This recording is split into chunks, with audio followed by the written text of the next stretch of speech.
It started with a message that didn't make any sense at first. "Hey, I know this is weird, but would you be my date to my ex's wedding?" Daniel Carter, a 36-year-old single dad and local mechanic, stared at the message on his phone with raised eyebrows. It was from Sophie Lane, the quiet marketing manager who lived 2 doors down.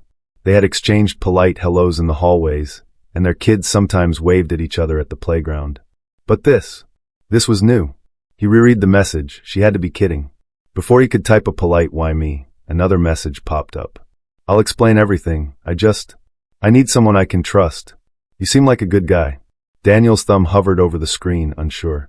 Life hadn't exactly been easy lately, raising his 7-year-old daughter, Grace, alone after his wife passed 3 years ago, working double shifts, fighting with the school about Grace's speech therapy. But something about Sophie's message felt honest, desperate even. He replied, "Okay, I'll do it.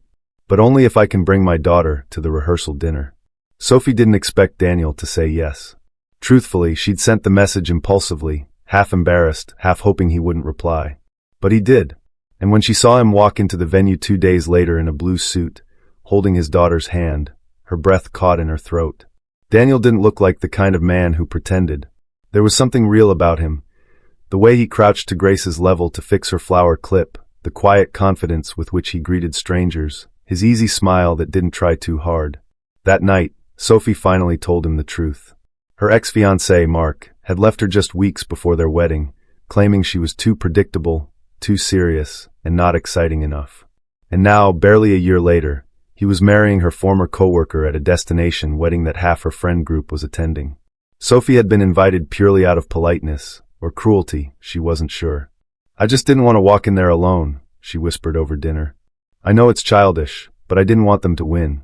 Daniel nodded. "It's not childish. It's human."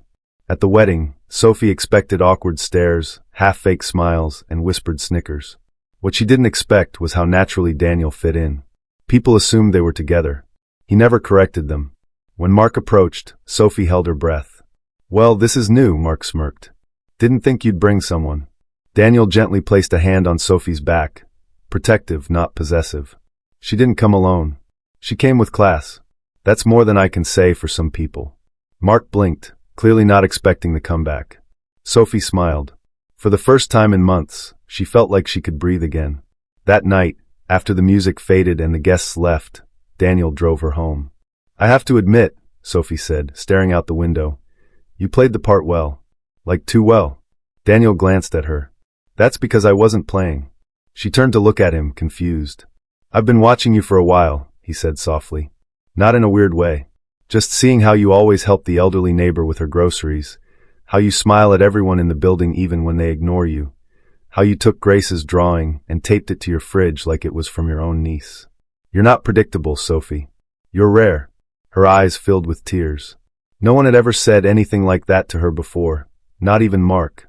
"I thought I needed to prove something at that wedding," she whispered, "but you showed me I didn't. You showed me I was enough." Weeks passed. Daniel and Sophie started seeing each other, officially this time. What began as a favor turned into coffee dates, shared dinners, bedtime stories for Grace, and eventually love. But the moment that stayed with Sophie the most wasn't the kiss under the Christmas lights or the first weekend trip they took as a trio. It was a small note she found taped to her door one morning, written in Daniel's unmistakable messy scrawl. "You don't need to be exciting. You just need to be you. And that's everything." She cried when she read it, not because she was broken, but because someone finally saw the pieces and stayed anyway. In a world full of temporary people and loud exits, sometimes the most unexpected invitations lead to the most permanent places in our hearts. And for Sophie and Daniel, it all started with a message and a quiet decision to show up when it mattered most. Moral: sometimes healing begins when someone chooses to see your worth without you having to prove it.